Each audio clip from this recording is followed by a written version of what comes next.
이거는 네. 권경희 그룹장님이 그때 후원의 기술 김영임 사장이 강의 때 해주셨던 그 소 강의를 제가 그 파일 그대로 해서 다시 한번 가져왔고요. 조금 더 슬라이드를 추가를 했어요. 사실 제가 1년 동안 이 강의를 준비하면서 1년 동안 무엇을 했는지를 좀 돌아보는 시간을 가졌어요. 그런데 이제 1년 동안 집중적으로 했던 거는 진짜 후원이 굉장히 거의 한 90%를 후원에 쏟은 것 같아요. 근데 후원을 참 제가 이거 강의 준비하면서 저 자신도 굉장히 많이 점검하는 시간을 가졌고, 그리고 '내가 잘못 알고 있는 것도 많았구나.' 이런 생각 가졌어요. 그리고 사업의 방향성도 좀 어떻게 해야 될지를 진짜 다시 한번 짚어보는 시간을 가졌는데, 사장님들께서 지금까지 알고 계셨던 후원의 의미와 어떻게 이게 내가 알고 있는 게 맞는지 한번 좀 짚어보셨으면 좋겠습니다, 사장님들. 네. 후원이라는 거 이게 정의를 좀 알아야 될 것 같아서 기본적으로 이거를 이 쇼더 플랜이라는 책을 제가 통해서 여기 안에 있는 내용들을 좀 발췌를 했거든요. 그대로 한번 읽어보도록 할게요. 누군가를 후원한다는 것은 상대를 위해 어떻게 비즈니스를 구축하는 것이 좋은지, 자신은 어떤 방법으로 하고 있는지 등 모든 노하우를 아낌없이 전해주는 것을 의미한다. 근데 후원이라고 하는 거는 대부분 후원, 내가 내 소비자, 내가 같이 사업하고 있는 사람한테 처음에 회원가입시킬 때 후원인을 쓰죠. 후원인을 8150-992 내 코드 번호를 넣어준단 말이에요. 그 후원 코드를 넣어준다는 뜻이 바로 이거라는 거예요. 누군가를 후원한다는 게 바로 상대를 위해서 어떻게 비즈니스를 구축하는지, 그리고 어떤 방법으로 하고 있는지 모든 노하우를 아낌없이 추천해 주는 거예요. 그럼 전해주는 거. 그러면 후원은 원래 기본적으로 내 추천인 코드를 넣는 사람을 후원해 주는 게 맞아요. 물론 저희가 깊게 파내려가기 위해서 복제라는 걸 하기 위해서 3대까지 후원을 하라고 얘기하지만, 엄격히 말해서는 이 후원인 내 코드를 입력하시는 분들을 도와주는 행위라고 보시면 되고, 두 번째, 사업 파트너로서 상대와 깊은 인연을 맺는다는 그런 뜻이죠. 그래서 꼭 나와 평생을 함께 일하고 싶으신 분을 리크루팅 하시면 되고, 그렇지 않은 대로 내가 인성이 그분이 좋지 않은 걸 알고 있는데도 불구하고 그냥 단순하게 포인트, 매출을 위해서 일회성으로 회원 가입을 요청하는 것은 무책임한 행동이라는 거예요. 그래서 이게 회원 가입을 할 때는 사장님들이 정말 선택하셔야 돼요.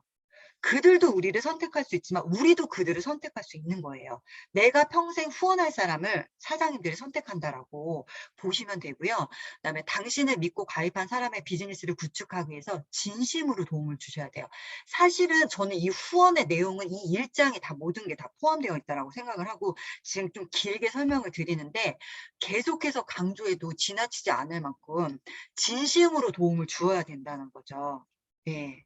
왜냐하면 나를 믿고 가입했으니까. 그리고 당신이 누군가를 후원했을 경우 당신에게는 사업을 권유한 사람에게 자신이 알고 있는 모든 사업 노하우를 가르쳐줄 책임이 있대요. 여기 뭐가 있냐면 책임이 있다라는 거예요. 책임지라는 거예요. 예를 들어서 제품 주문 방법, 사업을 시작하는 방법, 자신의 네트워크를 구축하는 방법, 그다음에 트레이닝하는 방법, 내가 내 일대를 후원하고 내 일대가 바로 이대를 자기의 일대를 후원할 수 있도록 가르쳐 주고, 이 모든 노하우를 트레이닝하는 방법을 알려주라는 거죠. 자, 그리고 네트워크 마케팅 사업에서 크게 성공하는 원동력은 뭐에 달려있다? 후원에 달려있다라는 거예요. 누군가를 후원하는 사람은 책임감을 갖고 보다 많은 지식을 갖추기 위해 노력을 해야 된다는 거죠. 여기서 또 하나 중요한 게 나와요. 뭐냐면 지식을 갖추기 위해서 책임감을 갖고 노력을 해야 된다는 학습하는 얘기예요. 내가 뭔가 후원을 하려면 이 사람에게 알려주려면 내가 알아야 되잖아요. 그러려면 배우는 자세부터 갖추셔야 되는 거고, 이렇게 시스템에 들어오셔가지고 그 배움을 가지셔야 된다는 얘기입니다. 배움을 게을리 하시면 안 돼요. 예. 그리고 팀 파트너 회원은 누군가의 후원을 받고 있는 사람이기도 하죠. 저희가 누군가의 파트너이기도 하고 누군가를 후원해 줘야 되는 사람, 즉 여기서는 누군가의 스폰서이기도 하다는 거예요. 그러면 나도 스폰서한테 후원을 받고 즉 그리고 내 파트너에게 그대로 후원하는 거를 알려주면 된다라는 거죠. 파트너이자 스폰서이다. 그 얘기를 하는 거고, 그다음에 열정적으로 사업에 전념하는 5명과 함께 진지하게 사업을 전개하는 것이 무엇보다 중요하다는 거예요. 저희는 일대에 물론 뭐 그냥 소비자도 좋고 한 달분 먹은 사람, 2달분 먹은 사람, 3달분 먹은 사람, 풀셋 먹은 사람 다 좋아요. 그렇지만 열정적으로 사업에 전념하는 5명 과 함께 사업을 전개하면 내가 굳이 소비자를 100명, 얼마 만들지 않아도 딱 5명에서 소비자는 10명만 있어도 충분히 네트가 확장이 더 빠르게 효율적으로 될 수 있다라는 거를 말씀을 드리고 싶고요. 지금 그래서 이 5명은 저희의 PM의 보상 플랜과 너무나 그 보상 플랜의 5명, 1대에 저희가 어차피 그 CL을 가기 위해서는 5명의 그 5라인이 필요하듯이 그걸 또 그런 맥락인 거예요. 5명과 함께 진지하게 사업을 전개하는 것이 중요하다. 그리고 이제 이거는 5명과 내가 빠르게 성공하기 위해서는 왜 5명과 해야 되는지, 2명이 했을 때, 3명이 했을 때, 4명이 했을 때, 5명이 했을 때 단지 1명씩만 늘어났는데도 불구하고, 즉 2명에서 5명까지 3명을 더 추가했는데도 불구하고 이렇게 1단계, 2단계, 3단계, 4단계, 5단계까지 6단계까지 내려갔을 때 총 97,655명이에요, 사장님들. 너무 진짜 이거 소름 끼치는 숫자이기도 한데 내가 만약에 3단계까지 후원을 했다고 해도 625명 더하기 125명 더하기 25명 5 이렇게 되는 거잖아요. 그쵸? 그렇기 때문에 정말 이 레버리지, 6개월 안에 보이는 성공의 계단은 아주 그냥 이것만 봐도 숫자만 봐도 너무나 대단한 시크릿이 들어있다. 이렇게 좀 말씀을 드리고 싶고요. 저희가 후원할 때 보통 그럼 후원은 그러면 내 일 때만 후원하는 거냐 이렇게 질문을 받을 수 있어요. 근데 내가 내 일 때, 내 후원인의 코드를 쓴 사람들을 이렇게 5명을 지금 후원하라고 얘기 계속 나왔잖아요. 5명 하라고. 후원을 하는데 내 파트너들이 그들의 명단 5명을 또 찾을 거 아니에요. 그럴 때 이 다음 거 볼게요. 후원이란 파트너의 명단과 스폰서의 경험이 합쳐진다는 거예요. 즉 파트너의 명단은 파트너 입장과 파트너와 그 명단의 입장에서 봤을 때 어때요?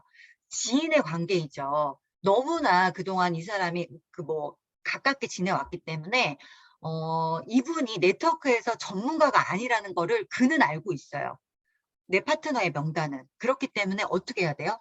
제3자가 여기서 개입이 되는 거죠. 제3자의 힘을 활용을 한다고 보시면 돼요. 그래서 후원이란 파트너의 명단과 스폰서의 경험이 합쳐진 거다라고 이해를 하시면 되고, 자, 이 후원에다가 95% 이상의 시간을 투자를 하라는 거예요. 나에게 이 일대 5명이지만 이 일대에 5명이 각각 5명이면 몇 명이에요? 25명이죠. 나는 25명의 숄더 플랜을 후원을 해줘야 되는 거예요. 사장님들. 그러면 각각 이 한 명이 봤을 때, 한 명의 입장에서 봤을 때는 5번의 숄더 플랜을 볼 수 있잖아요. 스폰서에. 그쵸? 그렇기 때문에 본인도 빠르게 복제를 할 수 있고, 네. 그리고 어때요? 숄더 플랜의 효과가 더 업되겠죠. 내가 직접 전달하는 것보다. 예, 그렇게 보시면 됩니다. 중요한 것은 5명을 후원하는 것이고, 그리고 그 5명이 또 다른 5명을 후원하도록 돕는 거예요. 후원을 어떻게 하는지도 내 일대에게 후원해 주셔야 되는 거예요. 그 후원하는 방법을 가르쳐 준다라고 보시면 되고요. 그리고 그것을 복제시키는 거예요. 제가 김혜진 사장님을 후원하고 김혜진 사장님이 박효찬 사장님을 후원할 수 있도록 그 방법을 가르쳐 주고, 그리고 박효찬 사장님이 김윤혜 사장님을 후원할 수 있도록 어떻게 해요? 우리 김혜진 사장님이 알려주시고 후원해주시고 이거를 복제하면 되는 거예요. 그래서 3대까지 계속 후원을 해라. 이게 탄탄하게 내려갔을 때, 즉 저의 기준으로 봤을 때 4대까지 갔을 때 안반에 도달한다. 단단한 안반. 내가 뭔가 탄탄한 기초를 만들 수 있다. 네트워크에. 이렇게 보시면 되는 거예요. 당신의 스폰서가 근데 중요한 게 있어요. 당신의 스폰서가 당신을 도와줄지라도 누군가를 후원해야 하는 사람은 누구예요? 여러분들 자신이 바로 당신이라는 거예요. 그러니까 이게 뭐냐면 그 일대 파트너 제가 김혜진 사장님을 도와주죠. 김혜진 사장님의 명단을 할 때 제가 가서 도와주잖아요. 근데 그 누군가를 후원해야 되는 사람은 그 명단을 후원해야 되는 사람은 바로 김혜진 사장님이라는 거예요. 가서 내가 도와주긴 하지만 그 사람에게 직접 제품을 잘 먹고 그 사람이 사업을 잘 할 수 있도록 도와주고 또 누군가 소개할 수 있도록 도와주고 이거는 김혜진 사장님이 해야 된다는 거죠. 김혜진 사장님 너무 잘하고 있어서 제가 오늘 하루 종일, 하루 종일은 아니고 이 강의 내내 지금 예를 들 거니까 양해 바랍니다. 네. 그리고 후원한 사람이 지나치게 당신에게 의지하지 못하게. 그러니까 이게 뭐냐면 제가 1년 동안 이게 어느 분은 참 우리 김혜진 사장님 너무 모범적으로 진짜 이걸 잘 배우셨어요. 그래서 스스로 사장님 이제 사장님께서 알아서 이제 좀 하세요. 그 라인 그 수원 가셔서 좀 많이 후원해 주세요 했을 때 단 한 번도 거절한 적이 없고 그냥 자기가 해보겠다고 하셨어요. 그래야지 성장이 빠른 거 본인도 아시니까. 그렇게 해서 복제를 잘 하셨는데 저에게 의존하지 않았던 거죠. 그런데 이제 다른 분들은 조금 의지하시는 분들이 있어요. 제가 아니면 아무것도 못 하시는 분들. 그런 분도 간혹 있을 수 있다라는 얘기예요. 이게 제 얘기도 뭐 100%다 들어간 건 아니지만 어쨌든 그렇게 보시면 되고요. 자, 이 호일러의 법칙. 자, 스폰서의 경험과 내 파트너의 명단을 합쳐졌을 때 이 호일러의 법칙을 이용한다고 했잖아요. 저희가 이거 A, B, C의 법칙으로 이렇게 간단하게 말씀을 드리는데 A는 어드바이저, 상담자, 저예요. 스폰서. B는 연결해 주시는 가운데 브릿지 역할을 하시는 사장님들이시죠.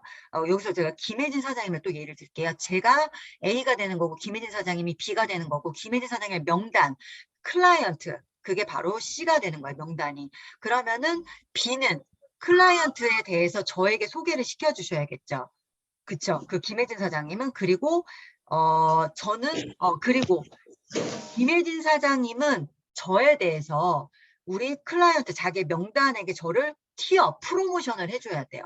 그쵸? 저에 대해서 간단하게 뭐 소개를 해준다든지 이런 식으로 미리 전달을 해주고 저는 어떻게 해요? 우리 셋이서 만나서 그때 C에게 정보를 전달을 해주는 거죠. 기회를 전달하고 사업을 전달하고 제품을 전달하고 이런 일을 바로 하는 겁니다. 이게 바로 후원의 법칙이라고 보시면 되고요. 이게 호일러의 법칙이다. 호일러를 꼭 활용을 하셔야 된다. 스폰서의 시간을 활용할 때는 반드시 호일러의 법칙을 이용을 해라. 이거를 그냥 그림으로 플로우를 좀 만들어 놓은 거예요. 이게 시간이 뭐 한정적으로 되어 있으니까 여기서 잠깐 좀 넘어갈게요. 이건 패스를 하고 호일러의 법칙 기본 자세는 우리가 어차피 계속 후원을 받고 누군가를 후원해줘야 되는 그런 사업이기 때문에 잠깐 짚고 넘어갈게요.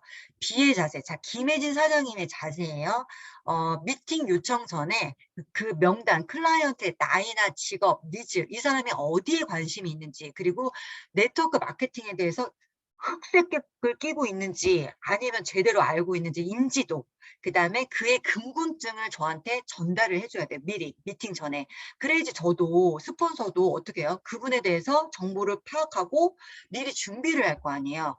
그냥 스폰서도 준비 없이 가는 것보다 준비를 어느 정도 하고 가면 어떻겠어요? 더 효율적인 미팅이 될 수 있겠죠. 그래서 미리 전달을 해주시는 거예요. 그리고 대신 저에 대해서 너무 또 티업을 과하게 해주셔도 C에게 그 사람에게 부담스러워요. 그쵸?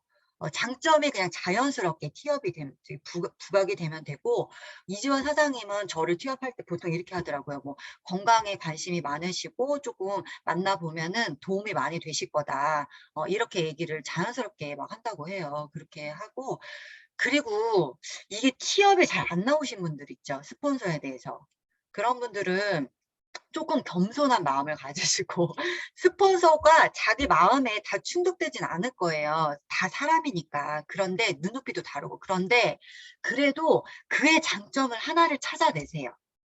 찾아내시고 그 미팅이 사실은 이거는 장점을 찾아내는 이유는 스폰서가 어쨌든 클라이언트에게 뭔가를 설명해 줄 때 이 클라이언트가 스폰서의 말에 귀를 기울여야 될 거 아니에요. 중요 요점은. 그렇기 위해서는 스폰서가 하는 말이 잘 먹히게끔 하려면 스폰서의 장점을 하나는 찾아내야 되는 거예요. 뭐 많으면 좋지만 그것도 너무 과하게 또 되진 않도록 해 주시고 한두 개 정도 딱 강점만 딱 두 개 뽑아 가지고 그에게 내가 알고 있어야지 바로 입에서 나올 수 있어. 딱 한참 생각해 스폰서 취업하려면 막. 이런 분은 본인이 이미 스폰서를 사랑하는 마음도 없는 거고 배우려는 마음도 없는 거라고 저는 생각을 하거든요. 저도 사실 처음에 우리 정선희 그룹장이 강의나 어디 막 취업할 때 이게 바로 안 나왔어요. 잘 모르니까 사람을. 뭐 친해질 기회도 없었고 저희가 좀 시간이 많이 같이 한 시간도 많이 없었고 그래 가지고 이게 찾아내려고 굉장히 많이 관찰을 했던 것 같아요. 그리고 내가 배우고 싶은 부분 있잖아요. 그 부분을 되게 많이 생각했어요. 지금은 이제 입에서 자동적으로 나올 수 있게 그렇게 하고 있고 미팅 전날에 그 클라이언트에게 약속에 대해서 다시 한번 상기를 시켜줘야 되죠. 왜냐하면 클라이언트들은 이 약속에 대해서 중요하게 생각 안 하시는 분들도 있고 아니면 바쁘시거나 이러면 까먹을 수도 있잖아요. 그래서 전날에 다시 한번 상기를 시켜주시고 좀 적극적으로 긍정적인 마인드로 해야 돼. 가운데서 전달해 주시는 분이 막 어떻게 될까 막 걱정하고 우울하고 막 이런 표정 짓지 마세요. 그냥 긍정적으로 해 주시면 되고요. 그렇게 확신 없으면 미팅 연결 못 하시죠, 사실 그 자체가. 그쵸? 그리고 중요한 거 있어요. 그 자리에서 클라이언트의 반응을 보지 마시고 뭐를 봐야 되냐면 스폰서가 어떻게 하는지를 봐야 돼요. 스폰서가 미팅을 어떻게 리딩을 하는지를 보셔야 된다고요. 배울 거는 그 클라이언트의 표정을 보고 이 사람이 결제를 할까 사업을 할까 말까 보는 게 아니라 스폰서가 어떻게 이 미팅을 이끌어 가는지를 보고 배우시면 되는 거죠. 그리고 A에게 지나친 C 취업을 하는 사람이 있어요. 저 스폰서인 저에게 클라이언트 그 사람 완전 대단한 사람이라고 만나기 전에 그 사람 자기 이거 사업하면 끝장날 거라고 그러면서 막 그 C에 대해서 엄청나게 티업을 해줘. 그게 유리한가요? 사장님들 잘 생각하셔야 돼요. 스폰서가 기가 살아야 될 거 아니에요. 근데 스폰서에게 C를 너무 티업하게 되면 어떻게 되는 거예요, 그게? 스폰서도 사람이거든요. 스폰서도 쫄아요. 솔직하게 말씀드리는 거예요, 이거는. 그래서 스폰서가 어떻게든 잘 그 미팅을 잘 할 수 있도록 에너지를 불어 넣어 주는 거. 근데 기는 꺾지는 말아야겠죠. 그래서 너무 과하게 또 C를 티업하는 일은 없도록 해 주시고 고객과의 친분으로 갑자기 미팅이 끝나는데 막 그 클라이언트랑 막 장난치고 그 들었다고 매번 미팅 했으니까 자기는 많이 들었으니까 인제 신경도 안 써 미팅 어떻게 하는지. 딴청 부리고 막 카톡하고 어떨 때 전화 오면 전화 받고 막 이래요. 이거 미팅하는 그 스폰서 입장에서 굉장히 이거는 쪼끔 자세가 아니라고 생각하거든요. 이거 기본이에요, 기본. 기본적인 예의라고 생각해 주시고 이게 되게 이게 굉장히 쪼끔 사소한 얘기 같죠, 사장님들? 이거 제가 다 미팅에서 느낀 얘기예요. 진짜. 어. 이렇다고 제가 그 미팅에서 그 파트너를 뭐라고 할 수는 없잖아요. 근데 인제 미팅 끝나고 물론 말씀을 드리긴 하지만 요거는 서로 간에 누군가의 나는 스폰서이자 파트너이기도 하거든요. 내가 누군가의 또 스폰서 역할을 할 때는 이것들이 파트너들이 꼭 지켜줘야 되는 거라는 것을 이게 다 역지사지라고 생각해 주시면 될 것 같아요. 그다음에 저는 이 스폰서는 또 어떻게 해야 되냐면 파트너의 성공이 나의 성공이잖아요. 그렇기 때문에 전격적으로 도와주고 싶은 마음이 있겠죠. 이건 당연한 거예요. 그리고 고객 수준에 맞게 설명하고 질문하면서 눈높이 맞춰 주고요. 복장. 스폰서는 일단 첫 번째 복장. 복장. 저는 인제 머리를 이렇게 쪼끔 단정하게 하고 이 소라 꼬인 거를 좀 풀으라고 길을 이렇게 좀 한쪽으로 넘기라고 우리 형제라인 우리 변화를 사장님께서 저에게 좀 팁을 주셨어요. 그래서 적극 수용하고 있어요. 지금 오늘도 하루 종일 귀를 꽂고 있고요. 그렇습니다. 그래서 이거를 복장을 꼭 신경을 써 주시도록 해 주시고요. 저는 한마디로 그 사람은 C는 나를 보고 PM을 판단해요. 예. 그 걸어 다니는 간판이라고 보시면 PM의 모델이라고 보시면 돼요. 예. 고렇게 보시면 되고 항상 공부하는 자세로 스폰서가 공부해야겠죠. 게을리하시면 안 돼요. 내 파트너가 저를 티업해서 데리고 간 자리에 내 파트너도 서로 부끄럽지 않게 해야겠죠. 자랑스러운 스폰서가 되주셨으면 좋겠어요. 그다음에 파트너에 대해서도 티업을 해주시고, 그 클라이언트에게 우리 파트너랑 같이 사업을 하시면 이분 강점을 또 얘기를 해주셔야겠죠. 그리고 엄청 이분이 열정적이고 지금 이제 시작하셨는데 같이 하시면 꼭 성공하실 수 있을 것 같다. 너무 좋은 분이다. 이렇게 같이 티업을 해주시면 더 B도 위상이 올라가고 C도 믿음이 더 가고 이러니까 확률이 더 높아져요. 그러니까 스폰서도 티업을 해야 되고 파트너도 서로 티업을 해주셔야 돼요. 스폰서가 파트너를 해주시면 되고, C가 선택하고 결정해야 될 것을 이제 인지를 해주셔야 돼요. 뭐냐면 다른 네트워크는 클로징을 안 해줘요. 사실 스폰서들은 그냥 정보만 주고 미팅만 주최하고 거의 많은 경우가 많은데, 저는 항상 클로징 다 해드렸거든요. 왜냐면 클로징도 복제해야 되니까. 클로징 하는 것도 파트너들이 그대로 보고해야 되는데 내가 클로징을 안 하잖아요. 그러면 파트너들도 그 자리에서 클로징을 안 해요. 그래서 사장님들이 내가 만약에 클로징을 못한다 라고 하시면 극복하셔야 됩니다. 극복하셔야 되고, 그 자리에 가셔가지고 내가 무슨 마치 뭐 이거 판매해 준 사람이 그렇게 생각하지 마시고 클로징하는 방법을 알려준다. 당연한 이게 순서잖아요. 그것까지 알려주시면 되고, 한 번으로 안 되면 두 번, 세 번 초대를 하신다. 이렇게 보면 돼요. 이거 미팅 시 좌석은 좀 C는 사람들이 왔다 갔다 하는 그 시선이 왔다 갔다 하는 걸 좀 피해 주세요. 그리고 스폰서의 오른쪽에 클라이언트가 앉으면 좋겠죠. 왜냐하면 스폰서가 필기하는 거를 클라이언트가 볼 수 있게. 그리고 좀 클라이언트의 입장에서는 벽이 보이게, 사람들이 왔다 갔다 하는 거 보이지 않게 그렇게 집중력을 높여주시면 돼요. 그 다음에 B가 자꾸 미팅 중에 이동하시면 안 돼요. 스폰서가 어떻게 하는지를 보셔야 되는데 자꾸 자리를 왔다 갔다 해. 본인 볼일 보시느라고. 그러면 안 되고, C에게 질문하거나 설명하거나 잡담, 끼어들기 얘기하는 도중에 갑자기 그렇게 하시면 흐름이 끊길 수가 있어요, 또. 그래서 이렇게 끼어들기는 안 하셨으면 좋겠고, 근데 이런 게 있어요. C가 자기의 의사 표현을 잘 못하는 경우가 있거든요. 질문을 해야 되는데 본인이 표현을 잘 못해. 그럴 때는 B가 파악한 거를 못하는 C의 질문을 대신 해주시면 되는 거예요. 그래서 거기서 그 궁금한 점을 해결을 해주셔야 되는 거죠. 그 다음에 B의 확신에 찬 마무리 멘트가 필요하다. 친구야, 그러니까 미팅을 끝났잖아요. 그 스폰서가 미팅을 했잖아요. 그럼 B는 어떻게 돼요? 클라이언트에게. 클라이언트, 야, 친구야, 나 정말 열심히 할 거야. 우리 같이 잘 해보자. 성공해보자. 우리 한번 노후 한번 준비해보자. 이렇게 뭔가 또 클로징을 같이 해줘야 되는 거예요. 그 자리가 아니어도 애프터를 통해서. 이거 반드시 하셔야 돼요. 미팅 끝나고 그냥 굿바이 하고 집에 가서도 또 아무 뭐 액션이 없으면 절대 안 돼요. 반드시 후속 조치 해주셔야 되고, 사업에 관심 있다면 사업을 잘할 수 있도록, 소비에 관심 있다면 효과를 잘 볼 수 있도록 도와주셔야겠죠. 네. 그렇게 하시고, 5명을 하는 이유는 우리가 PT부터 5라인 IM이면 직급을 가는 기준이니까 6레벨이잖아요. 6레벨 안에서 포인트를 산정하는데 6레벨 이하 그 이상의 것도 다 산정이 돼요. 그래서 내가 5레그 IMM이 일단 만들어지면 6레그 바깥으로 빠진 포인트까지 다 합산이 됩니다. 그렇기 때문에 CL도 바로 갈 수 있어요. 5라인은 그래서 중요하게 생각하는 거고요. 저희가 말씀을 드리는 거고, 그리고 CL은 또 반드시 5라인이 필요하죠. 네, 마지막 장입니다. 판매하는 일이 아니라 가르치는 일이다. 지금까지 말씀드린 거고요. 크게 성공하는 원동력 후원에 있고 3대까지 가르치고 후원하라는 거예요.